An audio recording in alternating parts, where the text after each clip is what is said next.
Alam semesta terbagi atas berbagai dimensi.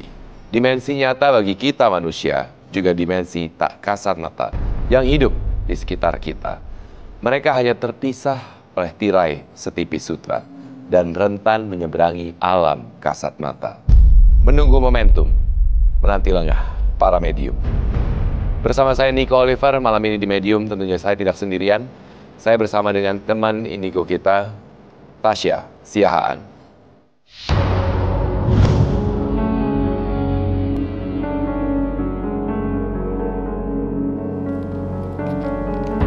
Malam Nico. Selamat malam Tasya. Dan tentunya selain Tasya, juga sudah hadir penggambar astral kita, Ervan.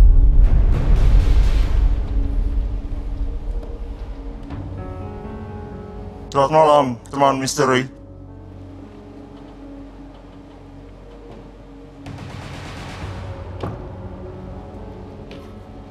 Selamat malam Ervan.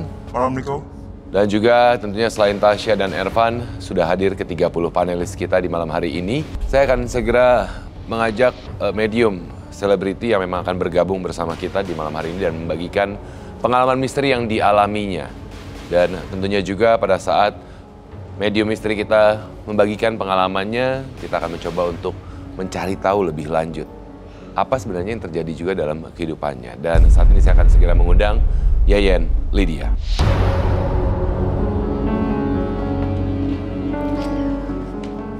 Selamat malam, ya. Yeyen Lydia, pemain sinetron, beberapa kali mengalami ketindihan saat tidur yang membuatnya melihat sosok penjaga. Baik, saya persilakan untuk duduk semuanya. Yeyen, terima kasih sudah bergabung di Medium pada malam hari ini. Dan juga mungkin bisa diceritakan, dibagikan pengalaman yang berhubungan dengan dunia mistis. Karena bagaimanapun juga dalam keseharian pastinya kita kerap kali mengalami hal tersebut. Silakan ya. Kalau sering sih enggak ya, cuman sempat beberapa kali sih. Salah satunya pertama kali itu waktu aku di Jawa, di Solo kan. Itu kan aku tidur sendiri tuh. Udah tidur sendiri lah gitu. Terus kalau tidur tuh sempet yang kalau orang bilang tuh rep-repan tuh apa ya? Ya kan rep-repan ngerti lah ya. Rep-repan gitu yang udah wah minta tolong gak ada yang nolongin gitu kan, napas sudah sesek. Terus tiba-tiba tuh ada yang ngusap-ngusap gini. Ada yang ngusap-ngusap gitu. Ada yang ngusap-ngusap kayak ngebangunin lah, kan biasa harus disentuh. Begitu diusap-usap melek gitu, di sebelah aku tuh ada yang duduk. Ada yang duduk gitu putih, rambut panjang tapi nggak kelihatan mukanya karena mungkin dia habis ngusap-ngusap, begitu aku bangun dia jadi aku di sini dia madepnya ke sana gitu kan. Merem lagi dong gitu. Merem lagi langsung out, merem lagi terus begitu gini. Udah nggak ada. Jadi pada saat itu. Tapi saat kejadian usia berapa? Sudah masih kecil kah atau remaja atau sudah dewasa? Udah SMA lah. Oke, menjelang dewasa ya, sebenarnya udah SMA ya. Iya. Baik. Dan pada saat kejadian itu artinya ketika tidur seperti rep-repan ada yang meniban dan kemudian ketika bangun sosoknya seperti berada di samping, memejamkan mata berusaha mengintip apakah sosok itu masih ada, ternyata sudah hilang, sudah tidak ada. Baik. Tasya, mungkin boleh mencoba menelaah lebih lanjut dari yang sendiri. Kita akan mencoba untuk sendiri, mungkin ya boleh berdiri. Kita akan melihat apakah sebenarnya Yeyen ini adalah seorang yang sensitif kah terhadap keberadaan makhluk-makhluk tersebut.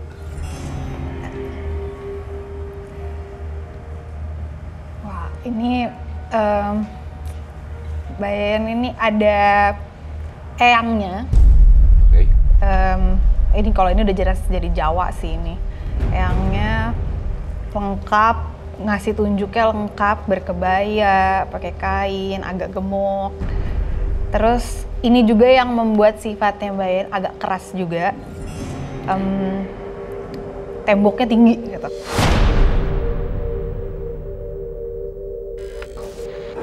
Untuk ke orang lain tuh temboknya tinggi, bener-bener protek dirinya tuh sebesar itu. Tuh, jadi orang nggak bisa sembarang masuk nih ke kehidupannya Mbak Yeyen. Terus kayak gini nih, temboknya tinggi nih, lagi dilihat gini nih susah nih, mau masuknya tuh susah.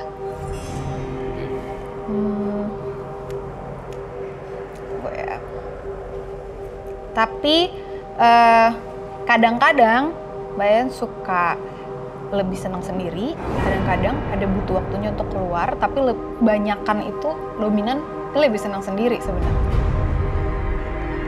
Itu dulu sih. Oke. Segitu. Oke, jadi sosok tersebut adalah sosok leluhur lah ya. Penjaganya. Tapi di satu sisi ternyata mempengaruhi Yayan menjadi sebagai individu yang keras, membentengi diri, tapi sebenarnya di satu sisi juga menjaga diri dari pengaruh-pengaruh negatif dari luar. Mungkin bahasanya independen banget gitu dia. Jadi perempuan yang mandiri ya. Baik, tapi bagaimanapun juga tadi Yayan sudah langsung betul, sepertinya mengiyakan langsung. Apakah memang kalau dari apa yang sudah dijelaskan sama Tasya, Yayan bisa menjelaskan lebih lanjut apa yang menurut Yayan langsung mengatakan iya betul ini emang saya apa? Aku lebih suka sendiri, nggak gitu suka rame. Jadi kalau di rumah pun lebih senang sendiri itu betul. Kalau aku membangun tembok tinggi itu juga betul, karena tipenya aku selalu belajar dari kesalahan dan pada saat kita melakukan kesalahan kita pasti otomatis ego kita akan membangun tembok dan bangun tembok itu otomatis. Setelah itu tadi kejadiannya apalagi yang pernah dialami? Sempat beberapa kali sih, waktu itu pernah syuting di Lembang. Itu tuh kolosal gitu kan. Terus adegannya tuh aku diikat di pohon. Waktu itu pohonnya besar banget gitu kan. Kalau orang Jawa kan biasanya suruh numpang-numpang ya. Kalau orang Jawa kan gitu numpang-numpang. Nah, aku tuh tiba-tiba aku ngantuk banget, sumpah ngantuk banget, ngantuk yang tidak tertahankan gitu. Kondisinya diikat di pohon itu gitu kan. Terus aku bilang, numpang-numpang ya. Ngantuk banget nih, numpang-numpang ya, aku gitu. Nah, pohon itu kondisinya dia sedang dipakai buat sling, buat pasang sling karena action kan. Pas aku udah mau tidur tiba-tiba krok. Pohonnya itu patah, bener-bener patah, sedangkan aku nggak bisa kabur karena diikat kan. Itu ada yang bisikin nyamping.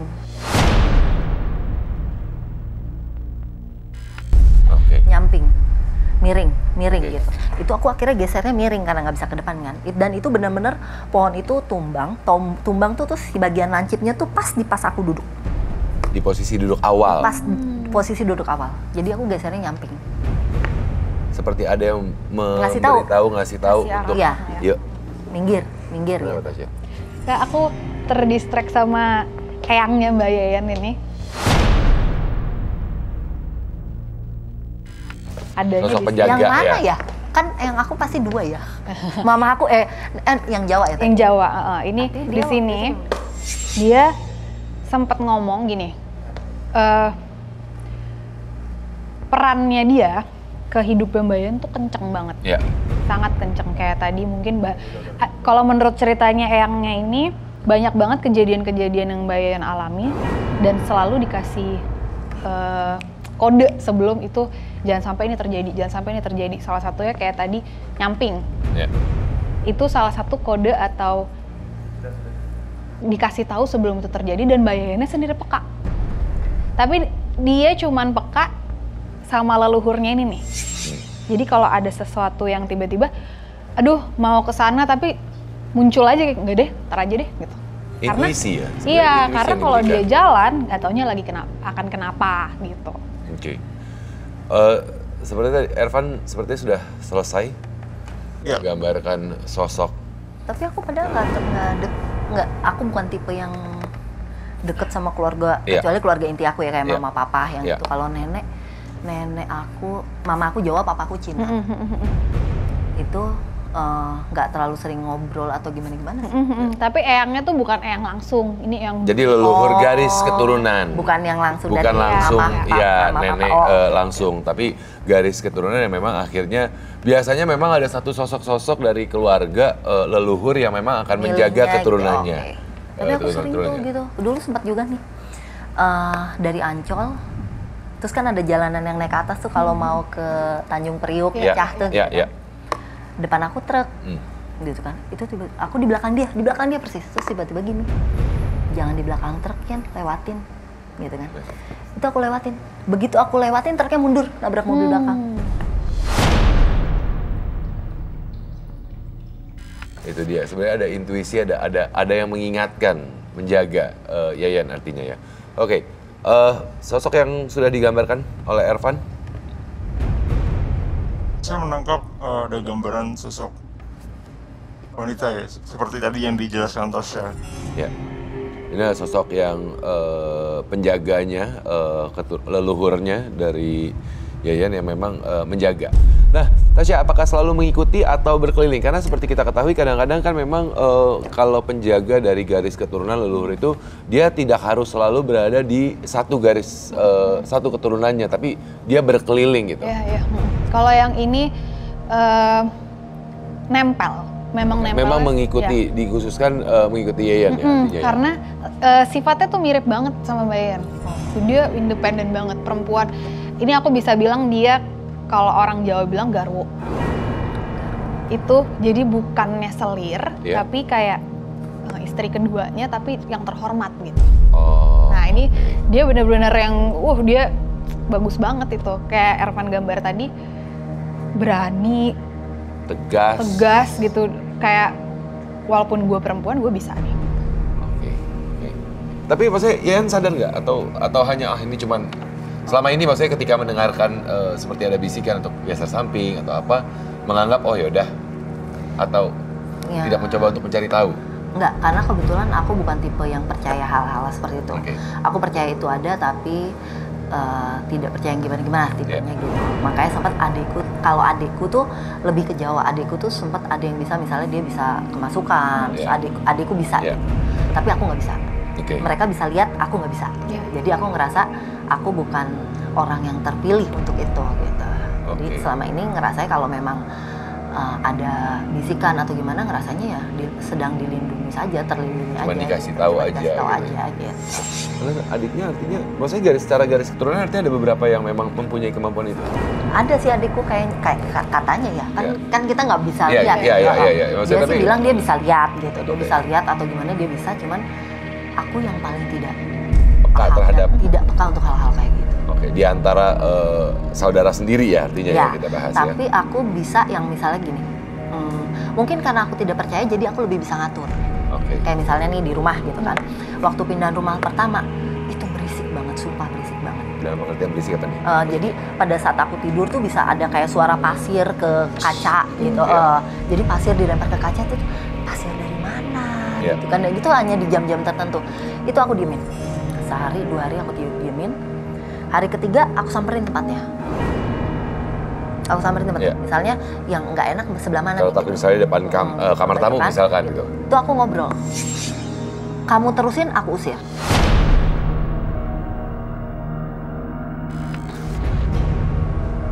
Itu aku bilang, kamu terusin, aku usir. Kamu boleh duluan di sini, is oke, nggak masalah. Selama saya tidak ganggu, kamu juga tidak boleh ganggu saya. Tapi kalau kamu terusin, saya usir, karena ini rumah saya. Bentuk bentengi diri sebenarnya ya. Dengan sendirinya bentuk bentengi diri sendiri. Abis itu stop. Cara ngomongnya aja persis sama Yayan. Kayak aku ngeperhatiin tadi si Eyang itu ngasih tahu aku yang jagain, aku yang kasih peringatan. Cara ngomongnya kayak Mbak Yayan tadi. Saya yang kasih peringatan. Saya gini. Keras, bukan keras ya. Tegas. Iya. Ini menarik sebenarnya bahwa memang sebenarnya dalam kehidupan kesehariannya ada saja. Ya dong, seperti kejadian tadi di rumah segala apa. Tapi mungkin karena yang akhirnya memang lebih memilih untuk menggunakan logika yang akhirnya berseberangan dengan makhluk-makhluk tak kasat mata, akhirnya ya komunikasi lakukan aja. Kamu berhenti, kalau tidak berhenti saya usir. Kita saling menghargai. Dan akhirnya malah memang itu sebenarnya komunikasi sudah terjadi di antara Yayan dengan makhluk-makhluk yang ada di area tersebut sebenarnya. Dia kan, Yayan nggak bisa dengar dia, tapi kan dia bisa dengar dia. Iya. Nice. Oke, Ervan, sosok wanita perempuan tadi ya yang sudah digambar ya? Iya, kemungkinan yang dilihat sama Mbak Yayan itu juga sosok yang sama ini pas waktu pengalaman dia pas zaman SMA. Ya, SMA. Ini adalah ilustrasi yang memang terjadi pada saat tadi yang menceritakannya. Jadi, nah sosok yang tadi sudah pada saat di awal gimana nih? Pembahasan kita tadi belum lebih spesifik terhadap sosok yang dilihat atau orang perempuan pada saat SMA ya tadi ya. Itu gimana tadi? Nah ini yang Ervan gambarin itu sebenarnya Eyangnya juga. Jadi yang bangunin, yang menyadarkan untuk bangun itu Eyangnya. Jadi sebenarnya yang rep-repan yang meniban apakah Eyangnya? Sosok lain? Sosok lain. Nah Eyangnya ini kayak ngebantuin bangun biar hilang yang ini. Jadi pada saat rep-repan sebenarnya adalah Yayan berinteraksi dengan makhluk lain, tapi seperti kita ketahui tadi ada sudah sosok penjaga yang mengusir dan Yayan terbangun. Sosok yang dilihat di samping adalah sebenarnya sosok penjaganya. Oke, jadi bukan sosok yang meniban sebenarnya, tapi sosok yang menjaga dan mengusir dari sosok tersebut ya yang meniban. Oke. Nah, tapi Yan, sebenarnya takut atau berani dengan keberadaan makhluk tak kasat mata? Kalau kamu sendiri? Tergantung, enggak. Lebih ke ya udah aja ya. Atau ya udah aja gitu. Karena maksudnya ketika berada di lokasi, ketika orang bilang ini lokasinya angker segala apa, yang Anda lakukan? tidak mencoba. Misalnya tempat ini serem loh. Ya udah, aku tidak berusaha untuk nantangin. Ayo mana? Tidak. Ya udah, karena memang sadar bahwa mereka ada gitu kan. Ya udah gitu, tidak berusaha untuk yang coba aku pengen tahu dong, enggak. Biasanya yang aku tantangin itu kalau berurusan sama diri aku sendiri. Misalnya gini, aku sadar setiap kali aku tidur celentang, itu aku pasti rep-repan. Aku punya ponakan gitu ya, ponakan aku tuh dia bisa, yang sampai dia mau ke sekolah aja, dia harus keliling sekolahan beberapa kali karena dia tidak bisa melihat sekolahannya. Yang sampai akhirnya dia harus telepon mamahnya, Bu, aku nyasar loh di sini gitu. Padahal dia udah lewatin sekolahannya, tapi dia nggak nyampe-nyampe. Kan ganggu gitu ya, buat aku. Kayaknya agak menyusahkan hidup saya gitu ya. Kalau sampai harus begitu kan kayaknya kok mengganggu sekali gitu. Tapi ponakan